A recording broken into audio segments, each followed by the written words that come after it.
Talaga naka-mask. Uso to eh. Ayan. So, hi everyone. We're now live. So, welcome sa Vlog Rangers podcast sessions. This is just, parang trip-trip lang to talaga. Pero who knows, baka maging tuloy-tuloy na segment siya dito sa page namin na Vlog Rangers PH. And we are members of this group with special guest na si Joe Serrano, which is also a vlogger. I guess mag-start tayo with introduction of each other. So, who's going first? Sige, sir. Ikaw muna. Ako? Sige.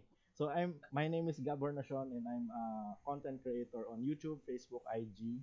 I mainly focus on a few niche, lifestyle, content creation, camera gear reviews, food tech, and actually halos lahat yata na touch on ko na. Pero yun, yung main channel ko is yung Gab Jornacion, so check it out.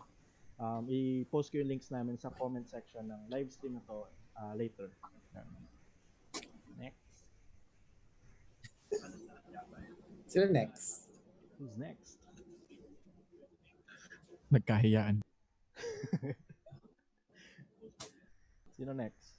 Nakamute na. Nakamute pala ako. Okay, ako na next. Sige. Turo mo na lang, Gab, kung sino yung next para Okay. tayo dito. Hi guys, I'm Azrael Coladilla. I am a content creator from Cavite. Meron akong blog website, also a YouTube channel about lifestyle, travel, food, tech, and my life. So yun. Hey guys, Doc Neo Katambay. So yung pangalan ng channel ko is the Tekki Derma. So I have two channels. The Tekki Derma, which focuses on tech, and yung the Tekki Derma vlogs na lifestyle naman. I'm also a practicing dermatologist, so may certain concerns kayo over this issue. We can talk about it as well. Yeah. Pasok! Hi guys, this is Jonathan Gatchalian. SuperPinoy TV sa Facebook, SuperPinoy sa YouTube. Yan. Unti lang talaga sinasabi ko. Thank you. Grabe, napaka-short naman nun. Hey guys! Hello, yeah. Ba't walang video? Medyo shy type ako eh. Wow. I'm not camera ready as of this moment, so this is my photo for everyone to see. My very pretty photo with dainty products. Anyways, to introduce myself for those who don't know me, my name is Joe Serrano. I am a travel, lifestyle, and tech content creator. I mostly focus on vlogs, and my main niche is really all about travel. And then it came down, I started talking about tech since I started partnering up with some gear brands. So that's how my channel is evolving as we speak. And yeah, nice to have everyone here into this live streaming. Nice. Hello. Yan. So, yung episode 1 is, actually ito parang test run lang talaga to natin, di ba? Kasi we would like to learn then along the way kung paano ba namin gagawin itong mga podcast sessions na to. So, I guess to start off this podcast session, ang topic natin today is what's happening to us as content creators, especially ngayong meron tayong situation which is yung COVID-19 nga. So I guess ano ba yung pinagkakabalahan niyo ngayon, guys? Who'd like to start sharing? So, people might think na madami apektado, definitely. There are different kinds of vloggers. And for example, ang naisip kong pinaka-apektado is yung mga travel vloggers. Pero for example, kagaya ko na casual lifestyle vlogging naman, isipin mo na actually this is a good thing kasi you'll have more time actually editing, which is basically one of the hardest parts sa pag-vlog. Pero personally, ako kasi other than my channel, meron din ako mga ginagawa na content for other, kumbaga, quote-unquote clients. Ang na-notice ko lang is ako kasi yung tipong inspiration-based, if ever makes sense, na I could like really start editing kapag nasa mood ako or inspired. Yun yung greatest kumbaga difficulty. Parang slightly nahirapan ako mag-find ng inspiration ngayon. I don't know if you guys can relate. Most of the time, I wake up, parang ganyan, okay, I have to do the usual things, cook, laundry, etc. And then I ended up playing Dota or watching Netflix na parang yun lang yung napansin ko. Pero otherwise, we always try to look at the positive nga sides of things na sabi nga nila after the quarantine down, if you wala kang bagong skill na natutunan, hindi ka kulang sa time, kulang ka sa perseverance or dedication or whatever. In my case, yun nga, I always try to jumpstart myself, sana. Like, after this, start na tayo para makadeliver din tayo ng more content sa mga followers natin sa YouTube. Ako, palagi naman akong busy. So, Okay. marami naman din akong ginagawa. Daming backlog, daming content creation na kailangan gawin for my blog website and also my YouTube channel. Parang kahit walang crisis, busy tayo palagi. Pero ngayon, na-challenge ako dahil uubusan na rin din ako ng gagawa na ng content. So, gumagawa na ako ng kahit siguro baka yung washing machine, yung aming coffee maker, tsaka yung oven, baka gawa ko na lang tech review. Konti na lang. Mga appliance. Kung ma-extend pa tayo ng another month, baka gano'n na yung gagawin ko. Kasi ngayon, pinagkakaabalan ko yung magluluto, gagawa ng mga food hacks. Nakakaaliw, tsaka more time sa family. Naglalaro kami ng Fortnite ng anak ko. So, ayun. Tsaka, syempre, since freelancer din ako, kumahanap din ako ng mga racket din online na at least nakakaipon na ako. Nakakaipon na. So, pagkatapos nito, makakabili na ako ng gear. Pero Nice. syempre, isisave ko rin din yung pera kasi baka maulit eh. So, ayun ang ginagawa ko palagi everyday. Make content. Alam niyo naman, marami akong ginajuggle na sa content creation. Hindi lang to. Kasi may mga upcoming podcast din ako na project din. So, ayun. Yun ang buhay ng isang creator. Oras-oras may ginagawang content na rin. Ayun. Okay, take away. Teka lang guys. If nakikita nyo kung tumitingin sa screen and may ginagawa, may tinatype, kasi minomoderate ko din yung comment section. So, wag nyo akong pansin masyado guys. Focus kayo dun sa nagsasalita. Ayun. Doing the same. Shoutout muna tayo. Ayan. Shoutout sa kuya ko na nasa Batangas City. Yan, nanonood siya sa atin right now. At sa lahat po ng mga nakikinig, good evening everyone. Yeah, good evening sa 18 viewers natin tonight. And sa mga nagko-comment, si Aki, and si Alisa, and si Welbay. So, yun. So, good evening guys. Thank you Guys, for watching. don't hesitate to share. Ayan. Share Ayun, nyo yung live stream. If possible. Ayan. So, who's next? Ako. Ayan. Ayun. Ngayon lockdown kasi kailangan din pa rin silip-silipin yung work. Hindi siya totally work from home dahil mall yung ina-administer namin, so dapat silip-silipin din. Pero nakikita ko naman na kahit papaano na-adjust naman natin yung sarili natin kahit papaano, nauubos yung oras natin sa paghihintay ng gabi. Pagkatapos ng umaga, gabi na ulit. Bilis na nga Oo. Pero sa tingin ko kailangan natin tama nga si Doc tsaka si Sir AZ na kailangan hanapan din natin yung sarili natin ng pagkakaabalahan bukod sa pagkain. Kasi well-trained na tayo paano kumain ng maghapon. Kailangan maiba naman. Yung lockdown na to medyo medyo nanibago tayo pero malalagpasan din. Tama. Agree. Ikaw, Joe, anong pinagkakabalahan mo these days? Well, these days have been productive naman. Although, obviously, I'm a travel vlogger. My main niche is travel, and like what Doc mentioned, yes, I'm really affected so much on this since I won't be able to make content because most of my content is relating to outside the house. So it's really quite new to me, but it's also a good thing in a way because I'm able to finish all my backlogs I have nothing pending on me, which is great. And I was able to prioritize some branded contents like some tech reviews that I have to put out. The challenge for me now is what's next? I mean, after finishing all my content that needs to go out, my challenge is really just to make something that is inside branded house, which like some is not usually my territory. It's not really my forte or anything because I usually make content that's related to the outside environment. So it's quite challenging for me in that aspect. So in other ways, I try to be productive naman. So I do have a day job, which I'm now working from home. And other than that, habang I can't go out, I also do webinars, some live streams. I also have an upcoming live stream this Thursday.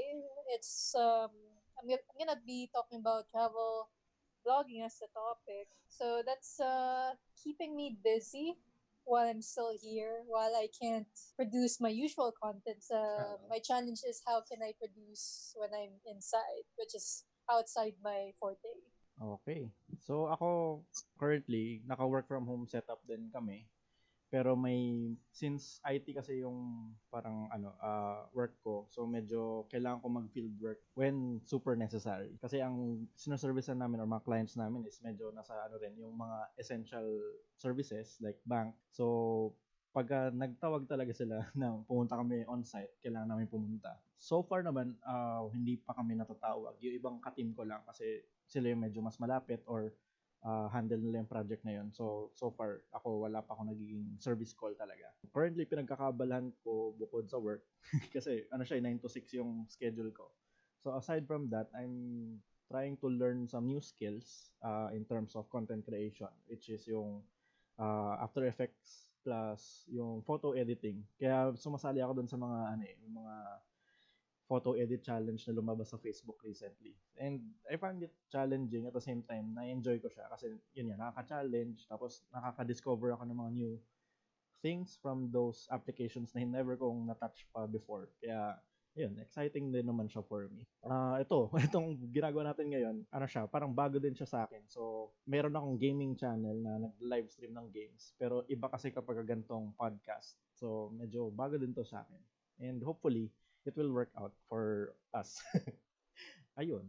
Siguro ang next question na lang or parang follow-up question doon sa kung ano pinagkakabalahan. Paano niyo nauubos yung oras na meron kayo? Kasi I'm sure a lot of you have nagkaroon na ng parang free time din talaga.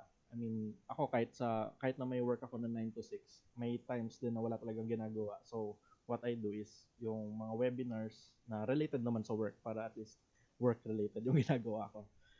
Kayo ba? Ano bang mga ginagawa nyo to pass the time aside from your usual jobs if meron or basta yung iba dun sa usual na ginagawa nyo? Paano nyo inuubos yung oras? Yung iba. Kakaiba. Hindi ko na alam kung ano yung kakaiba sa hindi because parang pare-pareho yung nangyayari every Naging day. routine na. But I just bilang doktor, I just take this opportunity also na to tell people to find ways to activate your body kasi kahit ako I fell dun sa whole hole talaga dun sa situation na yon. Kasi nung wala pa yung quarantine, sanay ako na anytime, kasi anytime fitness ako nag-gym. Kahit this oras ng gabi, anytime I like, I will nakapag-gym ako. Ngayon, parang hindi. And although pinopromote ko lagi yung fitness apps and stuff, kahit ako personally, after ng quarantine, it gets hard. It gets hard to get motivated. And parang, actually, nakapansin ako ng parang health hindi man symptoms. Yung parang basta I know na I'm not healthy at all. So, ang ginawa ko na way is actually, parang pinaka-cardio exercise ko is inaakyat ko yung condo namin using the fire exit. Of course, when I step out, talagang to protect pa rin guys, mag-mask pa rin kayo, etc. Alcohol and stuff. Pero, ayun, yung first few attempts ko, parang ang hirap. Like every 2 flights of stairs siguro parang tumitigil ako. And na-notice ko na wow, talaga out of shape na pala ako. This is from supposedly health conscious. Ngayon iniisip ko paano yung hindi talaga, yung sedentary to start with. Parang ganon. And ang na-notice ko lang is since I'm trying to do it daily, it gets easier. So, yun din, isang take home na with anything din naman, sa simula lang usually mahirap. But once you go over that hill, magiging madali na. Parang gano'n. So, wag kayong matakot i-try. 'Di ba si Kuya Anjo? So si Anjo is one of our members din sa Vlog Rangers. He's actually doing a almost daily na live stream na kanyang workout routines. And you guys can definitely check it out and pwede niyo siyang sabayan habang ginagawa yung set of workout na ginagawa niya. 'Di ba? Kasi ako pinapanood ko lang hindi ko ginagawa eh. Pero the idea ipasabayan niyo actually yun. Ayun. Okay. Pero yung ginawa ko? Yeah. So, paano ba ako nag-ubos ng oras? Well, sa bahay, nag-ugas ako ng plato. O kaya, kumakain. Nag-ubos ang oras ko. O kaya gumawa ng kape. Pero, yun nga, parang sinasabi ni Doc din about exercise. Yun na yung next na gagawin ko yata. Kasi naghahanap ako ng mga easy workout. Pero may nakita ko interesting na yung workout yung plato. Parang itong niya Mortal Kombat eh. Pero saya kasi parang video game eh. Pero medyo mahirap. Pero in-explore ko rin pati may mga application din na mga apps na for workout din. Kasi kailangan kong gumalaw na rin din dito kasi parang since lockdown, before the lockdown, nakaupo ako sa harap ng computer eh. Pero hindi na rin din siya masaya kasi pag pinapawisan na yung pet ko, mas masakit na rin yung likod ko, parang kailangan ko nang gumalaw-galaw na rin din. Parang iba kasi yung pag may activity ka sa labas, di ba? Hinahabol mo yung bus, hinahabol mo yung jeep, tumatawid ka sa kalsada, naglalakad ka sa overpass, parang yun na yung exercise ko talaga. Maglakad sa mall, pag may travel, may konting hiking, di ba? Yun yung travel eh. Yun yung parang exercise ko. Kaya parang pag nawala yung ganong activity, wala kang movement, parang sumasakit na yung likod ko, parang hindi na masaya eh. So ako nag-research na rin ako. Pero ginagamot ko muna yung yung sakit ko sa likod. Parang pinagpapahinga ko muna. Once okay na, I will try to do some workout na rin din. Ano pa bang ginagawa ko? Nag-uubos ako ng oras. Maglilinis ng mga kwarto. Itong study room, lilinis ko na ito bukas. So, ayun.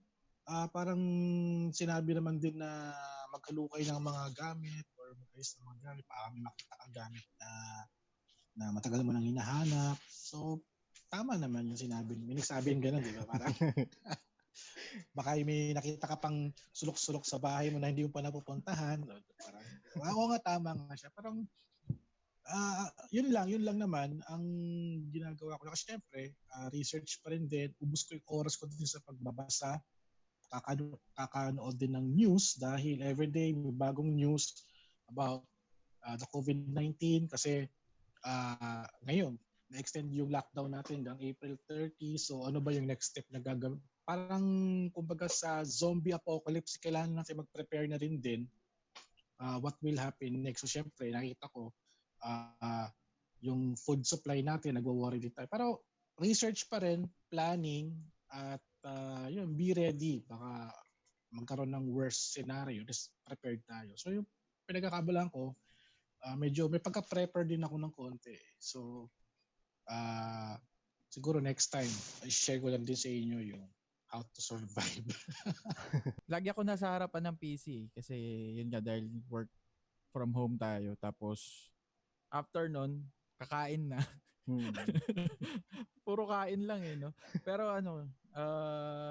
recently nag-ano ko hindi ako mahilig sa Netflix pero ngayong lockdown parang naghahanap ako na mapapanood tapos nagtatanong ako sa mga tao. Kaso karamihan na sinasabi nila sa akin Korean. So, edi panoorin. Ang dami ng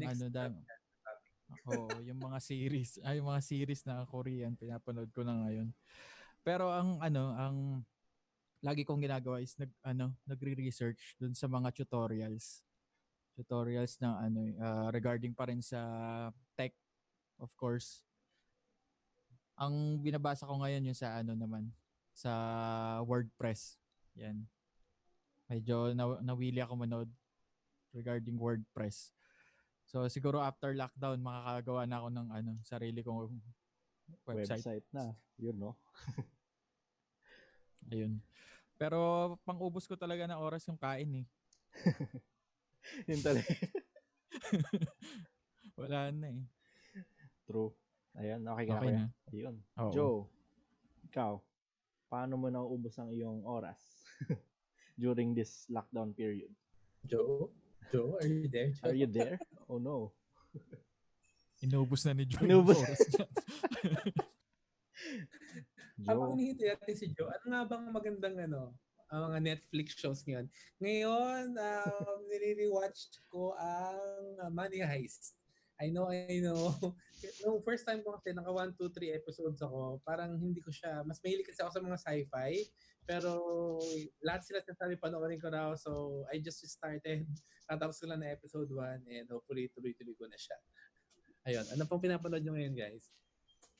Money Ayan, Heist din ganyan. ako. Season 1 ako eh. Oh. Season 1, Money Heist. Tapos, ayan. may nag-doorbell. May tao sa Si labas. Joe, nawala pala si Joe. Wala pa. No, sorry. Dalawa na Ayun, yun. ayun. Internet connection. You know how intermittent my connection is right now. I have to deal with it. So if ever I suddenly come out, that's my internet right there, disconnecting me and all. All right. So yun, how do you pass your time during this lockdown period? Or paano mo inuubos yung oras na meron ka? Yun. How to waste time? Not really waste time, but make the time during this moment that we're in. Well, for me, I try to learn something new because if we let our brains not be productive the whole day, we tend to um, we tend to feel that we really had a very unproductive day. So of course, I try to learn new things. What else can I do to improve myself as a content creator? That's one. So mga tutorials, I watch those, watching other vloggers and their vlogs, catch up some Netflix shows, even watch some movies. And actually, I'm even thinking of cooking more this time since I don't usually cook, to be honest. And actually, we made some dishes that I like eating out, like some Korean foods. Like we even made some DIY mojos at home, which we're gonna make again tomorrow. And some something to that you wanna do but you've never done. I try to look for something that I could do it at home, so that at least you're learning something new along the way. Because if you're at that stage that it's so routinary, you'll definitely get bored. That's why it's good that your brain, your habit, breaks the usual routine to keep yourself energized, like looking forward to the next day.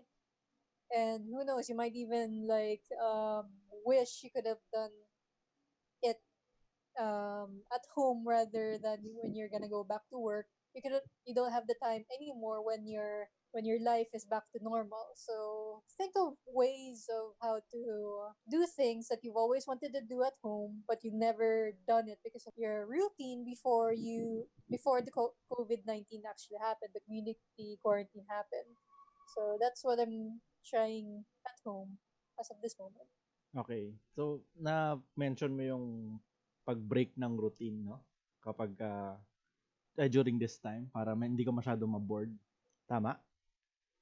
Yes. Ayun, kasi parang may nabasa akong article na ang suggestion nila sa mga nasa lockdown ngayon is to actually make a routine para hindi ka na, I think, para magkaroon din ng balance yata yun. Kasi yung mga nag-work before na pupunta sa office, tapos biglang naging work from home yung setup, parang sobrang hirap nang i-distinguish kapag nasa bahay ka na yung work from actual being at home.